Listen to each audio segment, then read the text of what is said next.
la présidente, mes chers collègues, j'interviendrai donc sur la DM2, sur un budget de 3,5 milliards, 3 milliards et demi, et donc avec la DM2 et la DM1, on arrive à 111,7 millions. Alors le budget primitif, il était déjà en hausse de 19% par rapport à 2016, là maintenant il est à 23%. C'est, comme nous l'avions déjà dit en son temps, la course à l'armement budgétaire et une politique budgétivore que nous avons maintes fois dénoncée. Nous parlions à l'époque d'un budget irresponsable. Et bien la DM2 n'échappe pas à la règle. Les dépenses de fonctionnement passent de 379,5 € par habitant à 403,5 € par habitant. Ce qui fait de notre région la région la plus dépensière de toute, hors l'Île-de-France et la Corse, et alors même que la moyenne des régions est de 315 € par habitant pour 2017. Alors c'est quoi les dépenses de fonctionnement ? Il n'y a pas que des services ou des interventions, en plus, non, ou du personnel.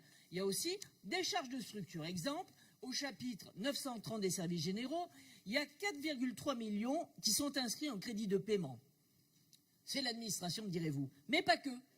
Il y a 2,8 millions qui sont inscrits au titre de la publicité et des relations publiques qu'on retrouve dans la présentation croisée du document budgétaire, page 483, à la ligne 623. Alors je crois aussi qu'on peut y ranger la politique d'affichage dans les dépenses de fonctionnement du plan 500 000, subtil camouflage des chômeurs qui devaient s'inscrire positivement dans la campagne de Hollande, soit 11 millions d'euros. En même temps, les Français n'ont pas été dupes.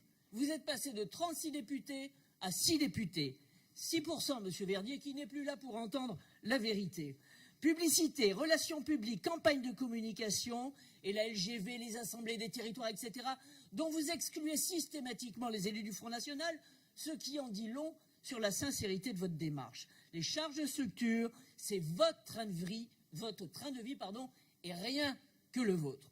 Alors, il y a donc ces dépenses de fonctionnement que vous ne maîtrisez pas et que regrette le Césaire qui dit il n'y a pas de marge de manœuvre. Si, il y a des marges de manœuvre. D'ailleurs, vous avez même jugé bon de supprimer dans ce même chapitre 1,2 million d'euros de crédits de paiement dédiés à l'agriculture et à la pêche. Ils apprécieront.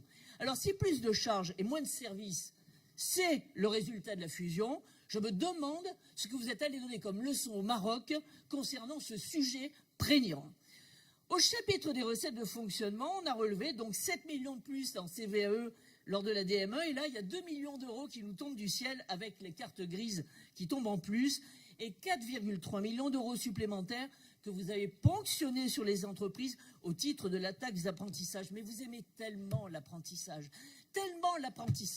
que ça fait plus d'un an que la formation et l'apprentissage n'ont pas de vice-présidente parce que vous n'avez jamais remplacé Madame Négrier, ce qui en dit long aussi sur la sincérité de vos propos. Sauf que l'élément essentiel et aggravant, moi que je relève là-dessus, c'est que c'est l'automobiliste qui reste la vache à lait. Dans un contexte macroniste qui est particulièrement délétère, qui touche le compatriote les plus faibles, avec l'augmentation du gaz, du prix du paquet de cigarettes, du forfait hospitalier, de la CSG, l'augmentation des amendes, le CICE qui est au profit des multinationales et certainement pas des TPE ni des PME, vous ajoutez à ça le prix du stationnement, des procès-verbaux, des autoroutes, de l'assurance, de l'essence, de la carte grise, etc. Vous tuez les forces vives de ce pays et de cette région.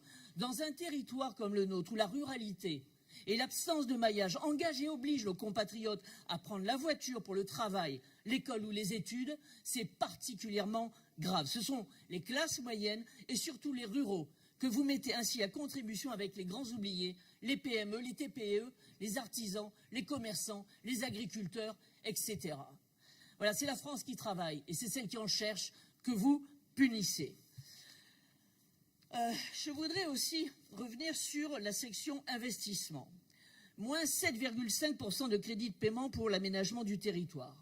Ben voilà, c'est à mettre en corrélation avec ce que je viens de dire, avec la problématique de la ruralité, les déserts médicaux, le télétravail par exemple, enfin toujours les mêmes victimes de votre politique et qui s'appliquent, convenons-en, depuis des décennies. Quant aux actions économiques, c'est 5,2 millions en crédit de paiement pour l'ARENA, 52 millions en autorisation de programme pour l'ARENA, 15 millions supplémentaires en autorisation de programme pour le Parc Expo de Toulouse, 17 millions en crédit de paiement concernant les immobilisations, comme par exemple les maisons de la région ou les nouveaux locaux des agences de développement économique à Montpellier.